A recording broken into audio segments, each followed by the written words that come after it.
A nivel productivo, pues, tuvimos un aumento bastante importante de leche y aumentamos también a los ordeños y se mejoró mucho los animales.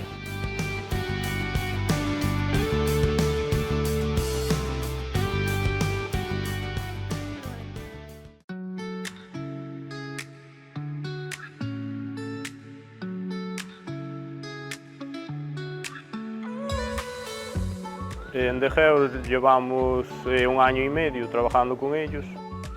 Empezamos con el robot y después fue progresivo pasando a las demás partes, pero ahora mismo trabajamos todo con ellos.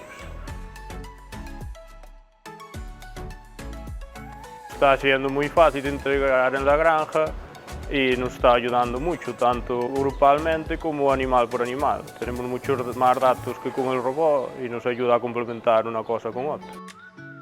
La experiencia es bastante buena, nos apoyan mucho y es fácil hablar con ellos y buscar soluciones a los problemas y a todo lo que va surgiendo. A nivel productivo, pues, tuvimos un aumento bastante importante de leche y aumentamos también a los ordeños y se mejoró mucho los animales, tanto los animales como nosotros. Lo recomendaría porque aquí me solucionaron muchos problemas y veo que la granja va mucho mejor, nos da mucho menos trabajos con más número de animales que teníamos anteriormente. Entonces creo que buscan las soluciones adecuadas para las granjas y es la mejor manera de trabajar. Nosotros y ellos y las vacas. Si las vacas están bien, nosotros también. Con el robot de ordeño llevamos 2 años y medio. La adaptación fue bastante buena.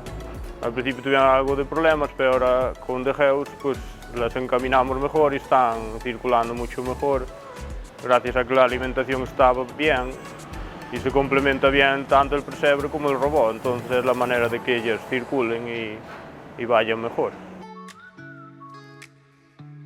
Lo difícil de la granja es el ordeño y el robot hace siempre el mismo ordeño. Da igual quién esté en la granja, el ordeño va a ser igual. Entonces para mí es muy importante, vamos, yo no lo veo de otra manera.